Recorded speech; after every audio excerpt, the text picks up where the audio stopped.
Well, Chris, I think it'd be fair to describe that first game as a real baptism of fire. Obviously, 6-1 defeat today. Where would you begin to assess that one? Yeah, really difficult. I thought first half we'd done really well. 2-1 down. They scored right in the stroke at half time, and second half. I mean, what? Going to the beginning, I didn't want there to be a hard luck story with Rushden. I felt over recent weeks we were unlucky. We've just lost. Things are improving. And everything else, but today I don't think the lads down tools, but I think defensively our shape was all over the place second half, and then we tried to address it just for the last sort of 20 minutes. I was worried about it becoming 7 or 8 because I thought physically we were gone, and it was very much men against boys. But listen, did I think it was going to be an easy game today? No. Did I when I come here, did I know it's going to be a tough challenge? Absolutely. Has anything changed? No, it's got a game less. But you know, we need to get some bodies in. Bedford have obviously picked up since Graham Tomlinson took interim charge, but just tell us a little bit about how you set your side up today. It looked like a midfield diamond and a strike partnership to start off with. Can you tell us a bit more about that?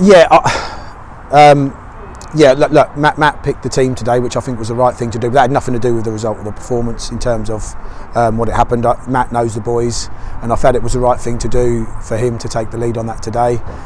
We spoke about it, and like I said, we were really happy. I wanted to try and get to 15 minutes without conceding, and we conceded our goal, and you could just sense physically it was men against boys, but we managed to find a way of playing against them. We didn't control the first half as much as without the ball, but I thought we controlled the game a little bit without the ball. I thought we set some traps for them, and we nicked it in 1 or 2 areas.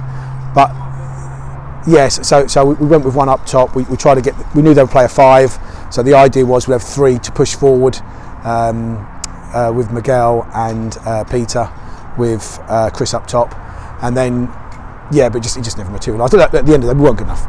Just looking at that first half, it was quite an even half, both sides having chances, both sides scoring. Bedford coming in 2-1 at the break, but as you mentioned there, the early goals, they seem to really be our Achilles heel this season. How do you go about doing that right? Well look, I've watched a lot of Rushden interviews over my time, and getting it right, you can talk about training and what you can do and how you can set up and play different formations. The players have got to be better. We've got to get better players.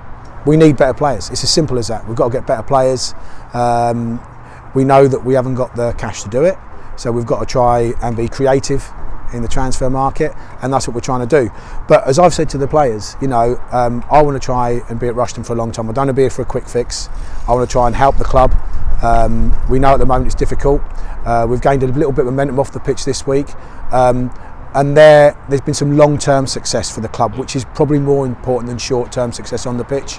So we need to try and get the club back to where we want to be, you know, try and get out of this league in the right end, not this end. But at the moment, on the pitch, I feel we're a long way off it. You were speaking there about trying to bring players in. Of course, it's not going to be a quick fix. Roughly how long do you feel like it will take to start bringing players in? Not necessarily for results to improve, but before players come in and we can start to see a Chris Nunn team? Look, it's always difficult to tell. We've got at the moment, I come with 6 or 7, might be 7-day approaches have been put in, so we can't speak to players for that period of time. Do we need 7 new players? I don't know.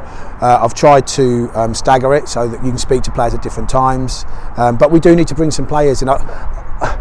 People say you have to be careful what you say. Some players are here and they might get upset if they know we're bringing in players, but I want us to be successful. Today was a bad day at the office, but it's the first day. So we've got to pick ourselves up, brush ourselves down, and we've got to get on with it. It's as simple as that. There's no point feeling sorry for ourselves. You know, since I've taken this job, it's been a week, and it's been a week. No, I don't know, a week yet, Joseph. It's a week, yeah. And it feels like it's been really hard work. But you know, that's what I've signed up to, and that's what I'm here to do. And whereas I thought I've got to work really hard, maybe we've got to work really, really hard. But that's what I'm prepared to do. You mentioned about Matt taking the team there. You've also got Jordan and Mickey and Kyle on that coaching team as well. Do you feel like now, over the next couple of weeks, you're going to start to take more ownership in that? Oh, absolutely. Yeah, listen, I take ownership today. All I was trying to get across was that Matt picked the team when you asked me about everything. But no, I take ownership. I'm the manager. I'm the person at the end of the day that is out there with the manager's coat on. I'm the manager, so I take full and utter responsibility. Matt is an exceptional coach and he's a top man, and he needs to be at this football club. And him and Geordie, Mickey and Kyle, obviously we're a team, but I'm at the front of the team. So when you lose 6-1, I've got to come out here and answer all the questions. I'll always be truthful. I might not give the answers that people want to hear, but I'll always be honest. At the moment, on the pitch, I think we're behind where we are off the pitch. I think the new board have probably got maybe a 2-3 week lead on me. So I want to catch that up as soon as I can. So, but listen, we work as a manager. We're working every day. So this week I'll be speaking to some new players. We'll be training on Wednesday. So we go in on Wednesday and we go again. Putting this one behind us, we move back onto 2023 now. St Ives at Hayden Road to kick off the new year. Just how important is it that we can get the fans down at Hayden Road and get behind the team?